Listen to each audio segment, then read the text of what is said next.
Hello guys, welcome back to my channel. मेरा नाम है आस्था। आज की हम इस वीडियो में आपको बताएंगे टाइफाइड क्या होता है और टाइफाइड होने पर क्या क्या लक्षण सामने आते हैं।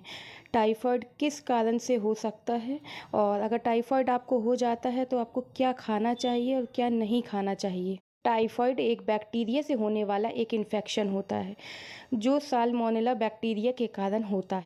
ये बैक्टीरिया आपके मुंह के ज़रिए से प्रवेश करते हैं। मतलब आप अगर दूषित पानी पीते हैं या दूषित भोजन खाते हैं तो आपको टाइफाइड होने के चांसेस बढ़ जाते हैं।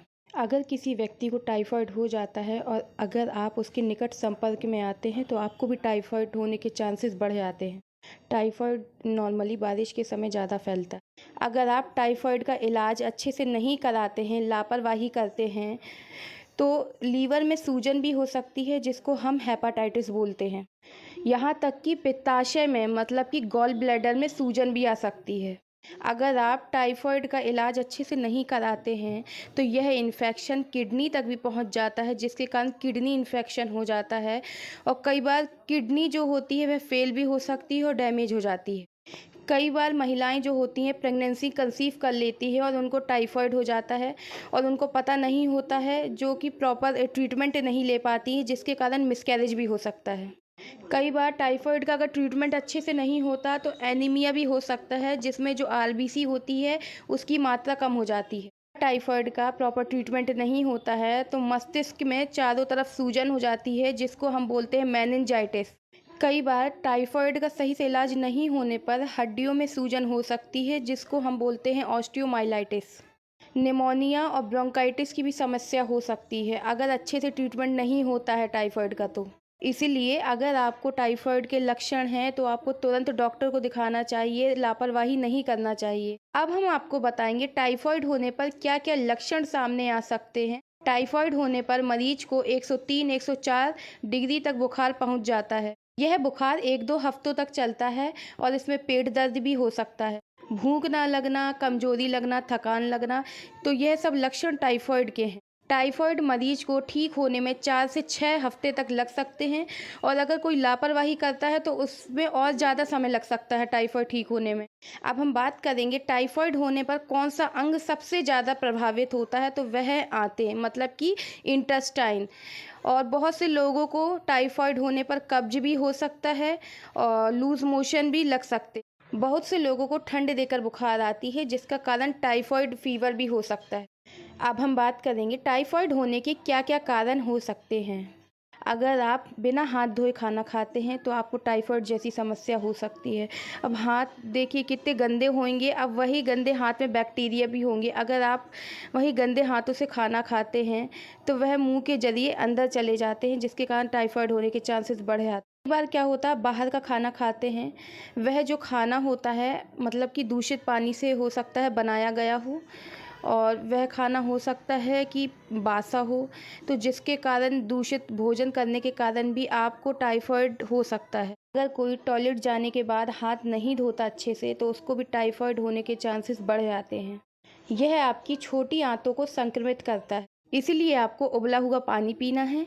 जो उबला हुआ पानी होता है उसमें बैक्टीरिया नहीं होते हैं। अगर आपको इन्फेक्शन हो गया है तो आगे और इन्फेक्शन ना बढ़े इसलिए आपको उबला हुआ पानी पीना है। टाइफाइड में आपको दवाओं के साथ साथ आपको अच्छी डाइट भी लेना पड़ेगा, तभी आप जल्दी से अच्छे हो पाएंगे। अब हम बात करेंगे टाइफाइड होने पर क्या क्या खा सकते हैं और क्या नहीं खा सकते हैं। टाइफाइड होने पर आपको ऐसा खाना खाना चाहिए जो आसानी से पच सके।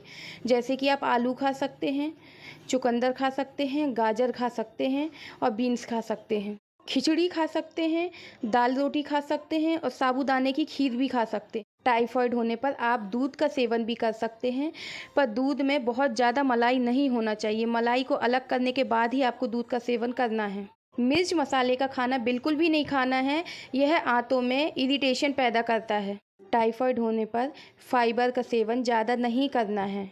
फाइबर का जो पाचन होता है वह सबसे ज़्यादा मात्रा में आंतों में ही होता है। जिसको टाइफाइड हो गया है उसको फाइबर का सेवन इसलिए नहीं करना है। अब हम बात करेंगे फाइबर किस किस में होता है, जैसे कि कच्ची सलाद, कच्ची सब्जियों का सेवन नहीं करना है। फैट वाला खाना बिल्कुल भी नहीं खाना है और बाहर का जो जंक फूड है वह भी आपको नहीं खाना है। पानी की कमी ना हो इसलिए आपको क्या क्या लेना चाहिए, तो ग्लूकोज आप ले सकते हैं और फलों का जूस आप पी सकते हैं और सब्जियों का सूप पी सकते हैं। नॉनवेज का सेवन आपको नहीं करना है। गरम मसाला या फिर ज़्यादा तेल वाली चीज़ों का सेवन भी आपको नहीं करना है। घी का आपको सेवन नहीं करना है, ना ही आपको बेसन का सेवन करना है। टाइफाइड होने पर आपको बहुत ज़्यादा खटाई का सेवन भी नहीं करना है। चाय, कॉफ़ी और शराब का सेवन बिल्कुल भी नहीं करना है। अगर आप फल खाते हैं तो फल को पहले धोना है, उसके बाद ही आपको फल खाएं, और सब्जियां वगैरह बनाते हैं तो सब्जियों को पहले धोएं, उसके बाद ही आपको उसको बनाना है। अगर आपको टाइफाइड होता है तो डॉक्टर आपको दवाई देता है, तो आपको पूरे तरीके से अच्छे से दवाई खाना है। बीच में आपको दवाई बंद नहीं करना है। कई बार ऐसा होता है आपको थोड़ा सा आराम लगता है और आप दवाई खाना बंद कर देते हैं, जिसके कारण बुखार दोबारा से आने लगता है, तो ऐसा नहीं करना है। और अगर आपको दवाई खाना बंद करना है तो डॉक्टर से पूछ कर ही बंद करें। अब हम बात करेंगे टाइफाइड होने पर रोटी खा सकते हैं कि नहीं खा सकते हैं। टाइफाइड होने पर आप रोटी खा सकते हैं, पतली रोटी खा सकते हैं, और अगर आपको डाइजेस्ट नहीं होती है तो आप खिचड़ी वगैरह भी ले सकते हैं। अब हम बात करेंगे टाइफाइड होने पर दूध का सेवन कर सकते हैं कि नहीं कर सकते। आप दूध का सेवन कर सकते हैं, इसमें कैल्शियम होता है जो कि बहुत ज़रूरी है। पर आपको मलाई वाला दूध नहीं पीना है, मलाई को हटाने के बाद ही आप दूध पिएं। कुछ लोगों को दूध डाइजेस्ट नहीं होता है तो वह ना लें। टाइफाइड होने पर आपको थोड़ा थोड़ा करके खाना खाना है, एक बार में खाना नहीं खाना। अगर आप थोड़ा थोड़ा करके खाना खाएंगे तो वह मतलब आसानी से पच जाएगा। अगर आपको टाइफाइड हो गया है तो आप दूसरे लोगों के लिए खाना ना बनाएं। अगर किसी को टाइफाइड हो जाता है तो उसके द्वारा इस्तेमाल की गई वस्तुओं का यूज़ ना ही करें तो अच्छा है। ऐसे में आपको भी टाइफाइड होने के चांसेस बढ़ जाते हैं। अगर किसी को टाइफाइड है तो उसको उबला हुआ ही पानी पीना है और उबला हुआ ही दूध पीना है। चैनल में दी गई जानकारी अगर आपको अच्छी लगी हो तो चैनल को लाइक कीजिए, कमेंट कीजिए, और ऐसी ही वीडियो आप रोज़ देखना चाहते हैं तो चैनल को सब्सक्राइब कीजिए। Thank you.